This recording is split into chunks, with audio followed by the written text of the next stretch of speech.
This is not a test, this is a state of an emergency.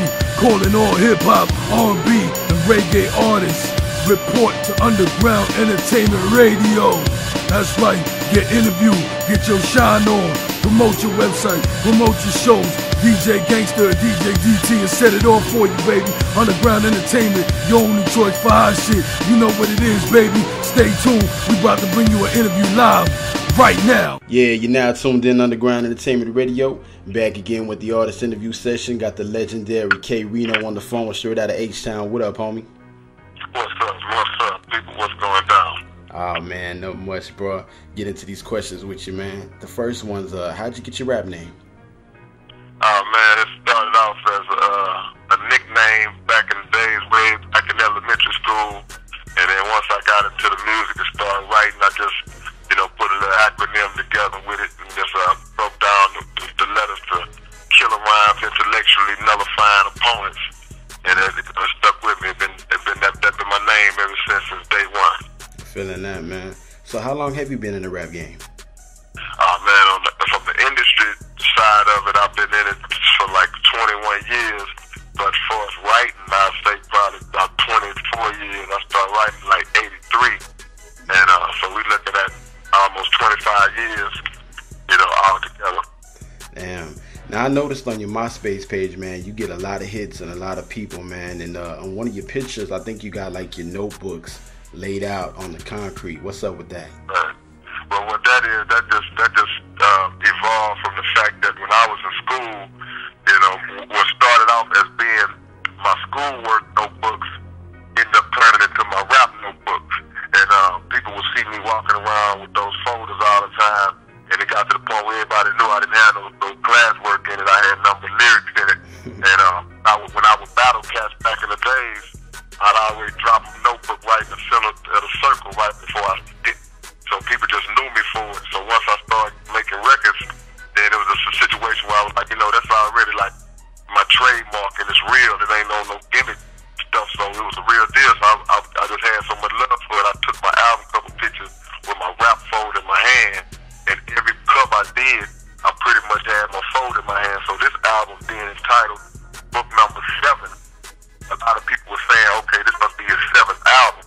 Now, what that means is that this is my 7th rap folder that I just started on. I started writing this album out of that folder. So I just laid them all out because over the years, people always thought I just had one black book, one rap folder. So I just revealed, the truth about how many I really had. Yeah. That's some deep shit, man. I know you've worked with a lot of legendary cats, man, yourself. I know you've hooked up with cats who rap a lot, man. I used to see you, hear you a lot of times, back in the 90s, man, on a lot of these stuff. And, whatever happened with that? Did you ever try to sign with them or anything?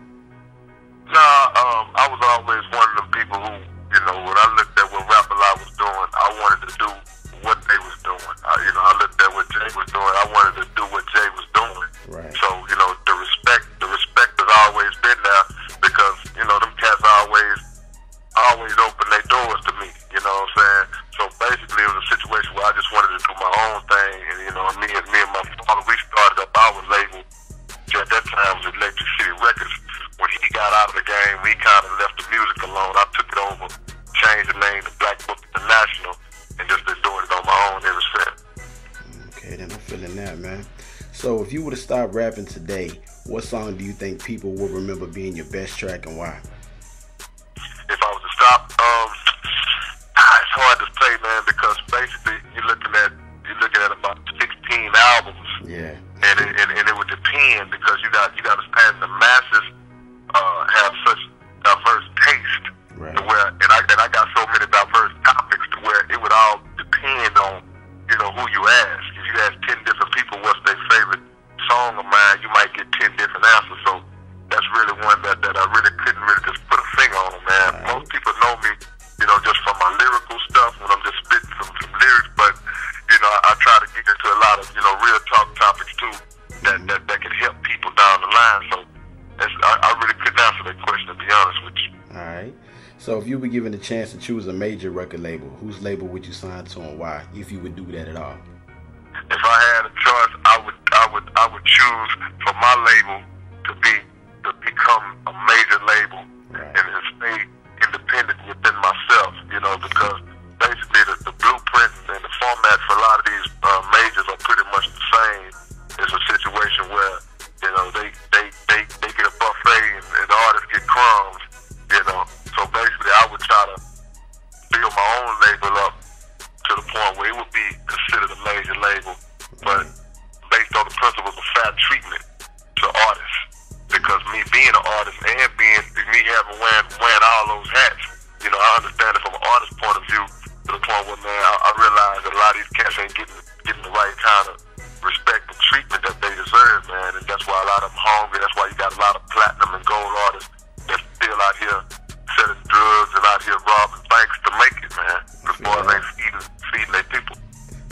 feel that, man, because in my opinion, you know, it's a lack of distribution, and then it comes off with, you know, these cats not wanting to really get your name out there. You know, they only want to do so much for you. You know, it's like you got the pen and the pad and the microphone, now go make me $1 million. You know, sometimes it don't work like that. You know what I'm saying? You got to put down that money, get that man some exposure right there. So I'm definitely feeling that, man. No question. See, that's one of the main problems that I have with the major. See, the thing is, man, it's like the mentality of your job is to go out there like a prostitute and make me all this money, bring the money back to daddy. You know what I'm saying? That's how the majors treat the artists. So it goes back to what I said years ago. You know what I'm saying? Pimp yourself, and that's what you got to do. You know, if I'm gonna be the hoe, I'm gonna be my own. I'm gonna be the pimp and the hoe simultaneously. So that's really what it boils down to, man. If you can remain independent as long as you can, to where you establish yourself enough to where the major do come at you, he got to come at you right, as far as what he brings to you up front, and as far as the terms of the deal and how it's structured. Because a lot of people sign bad deals. A lot of people out here had deals, but the deals wasn't in their best interest. They sign a deal, they lose the deal. You know, and then they look back and say, man, I was better off staying independent. Right. I'm feeling that definitely, man. That's some real talk right there. So where can we find your music online to download or buy it?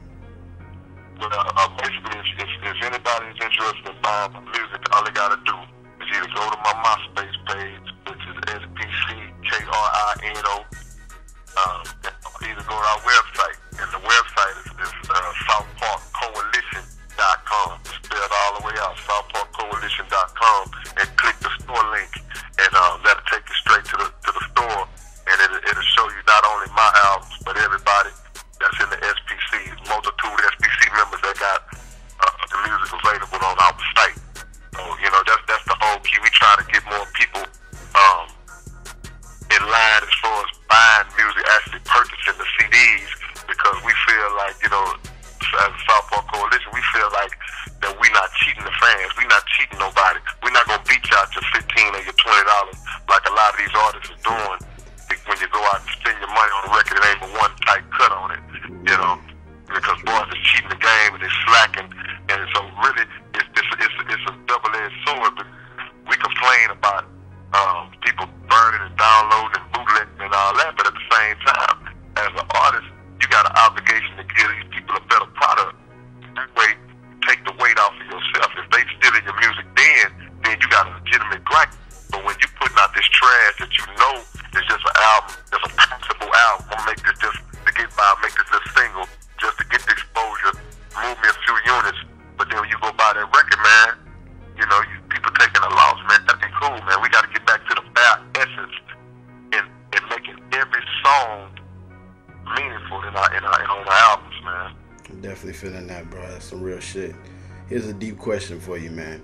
As you know, by being a rapper, beef runs heavy throughout the industry between artists. So if another rapper dissed K Rino, how would you handle it?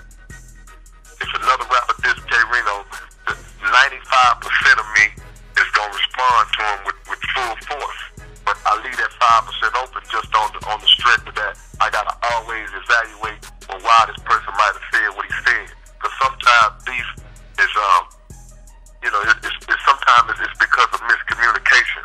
You see what I'm saying? Right. I might say something, or I might be in a situation where a person might misunderstand something I said or something I did. They may not agree with it, and they may make a statement on it based on their misunderstanding of it. So I would have to listen and see how they came at me, because there's a bunch of ways to shoot a slug at somebody. Sometimes people just come out just real venomous and just go straight at you. Then right then and there, it's like, okay, I got to hit it with the full force. But sometimes people just speak on things that you did that they disagree with in a way where it ain't got to go to that level. It could be solved through a dialogue. Like, okay, well, hold on, man, I appreciate what you said, or I didn't understand what you said. And even if they express it in a record, then I'll express it. In other words, I'm going to give you what you give me. Right. You know what I'm saying? If you disagree with me or even make a diss record with me, the level of respect or disrespect that you show me is going to be the level of respect or disrespect that I show you. The only difference is when the disrespect part comes at me, mine is going to come at you double. You know, that's just how I came up, and that's how I got to do it. Yeah. You know, if you shoot shoot my window out, I ain't gonna shoot your window out. I'm gonna drop a bomb on your house. You know what I'm saying? I'm feeling that, man. So, are you affiliated with any independent record labels besides the one you told me about? And tell me about the label if you are. Say it again? Are you affiliated with any other independent record labels besides the one you told me about? And if you are, tell me about the label. No. Actually, man, I'm a one deep, reclusive individual in terms of a record label. You know, within the circle of South Park Coalition, we got cats that's still doing their thing on the independent level. You know, Murder One trying to get his label off the ground, and you know, Point Blank with Reckless Entertainment getting their label off the ground. But this is all family and in-house type stuff. As far as outside the circle, I don't really get too deep into the business side with other cats. You know, because I'm still trying to establish my own, you know. I feel that. Alright. We keep it out. So, when you're not in the studio making tracks, what are you doing? Man, when I ain't in the studio making tracks, I'm somewhere trying to find me somewhere to go play some basketball. Trying to find, you know, just something to do, something to read. Yeah. Just really kicking back. You know, I'm only child on my mama's side, so I like to be by myself. I'm used to being one deep. Oh, man. So really, man, I just like to just chill and watch TV, you know. I'm a simple dude. I'm a real boring cat outside my music, you know what I'm saying? Yeah, I feel that, man. That's why I like to be. Just leave me alone. You know what I'm saying? I got that alone time. Give me that me time. I feel that, brother. Listen, I ain't the life of the party type of dude at all. If people think of that, then they're gonna be disappointed about me. Alright, so you working on any new mixtapes or album releases at this time? Now, basically what I'm doing right now, I'm still pushing the book number 7, you know, it's pretty much just fresh out the box. We just dropped that last month. But I just got back from Australia doing a few shows over there. Yeah. So that kind of interfered with my promotion, my initial promotional push for the album. Because like I said, I'm doing it myself. So once I got back, I've been mainly focused on trying to just promote and market the new album. But, you know, if that bug bite me, that creativity bug bite me again, then, you know, I'll be back in the lab. I feel that. So what's the best way an artist can get in contact with you if they want to, you know, collab with K Rino, do a track with your mixtape or something, you know? How can they get in contact with you? The best way to get in contact with me is if you go to my MySpace page. I got the number posted up right on the page, and I think it's in 2 spots. And just holler at me. You know, I'm real accessible. I'm not one of them type of dudes that, you know, you can't holler at, you can't get to. You know, just as long as you just ain't on no nonsense, man. You know, it ain't always got to even be about business. Some people say, well, man, if it ain't about business, you know, don't dial my phone. It ain't got to be about business. It just got to be about real talk. You know what I'm saying? So just hit me up, and if, you know, if you want shows, features, holler at me. If you're real and I see you real, then I'll cut your deal. But, you know, if you just call it just to be showing out, then the conversation gonna get real short. I feel that, man. So let me ask you, man, how do you feel about the rap game, man, like right now? You know, it's a lot of cats on top of the game, but, you know, as an underground artist, you know, as yourself, you know, somebody established, well-known, how do you feel about, you know, what's going on with the watered-downness of the rap game these days, man? Well, the thing is, it's something that's controlled by the heads of the industry. The heads of the industry, the record labels, dictate what music is, what artists are signed, what music is played on the radio, and the things of that nature. So with that being said, they have to trickle all the way back down to the artists. We have to be more responsible and more conscious of what we say and what we talk about. Because if we don't perpetuate the stereotype of making music that's detrimental to us as a people, then they can't release it. They can't release negative music if we don't create negative music. You know, they can't release garbage if we don't create garbage. So the bottom line is it's a place for every style of rap that you're hearing right now, but everything has to be done in moderation, and everything has to have a balance to it. And what the only dissatisfaction that I have with the game right now is the lack of balance in terms of what's played. You hear too much of the same stuff being played on the radio, on the video shows, and there's no mixture of consciousness, there's no mixture, just real talk in the music, and that's what's hurting the game. That's what's killing the game right now, because it's turning the black community, and it's turning our focus on nothing but materialism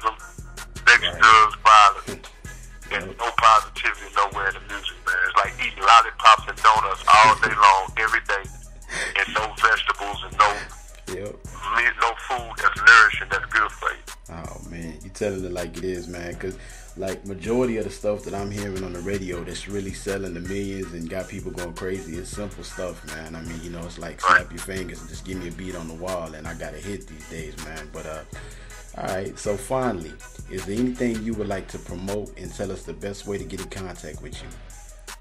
Basically, man, just let everybody know. I just want to let everybody know, man, to go out and buy the real album, go buy the real album from the artist, no matter who it is, me, anyone else. You know, don't support these cats that's stealing our music and making more money off of it than we are. You know, my new album is called Book Number 7. It's in stores and it's online. There's no way you can miss me.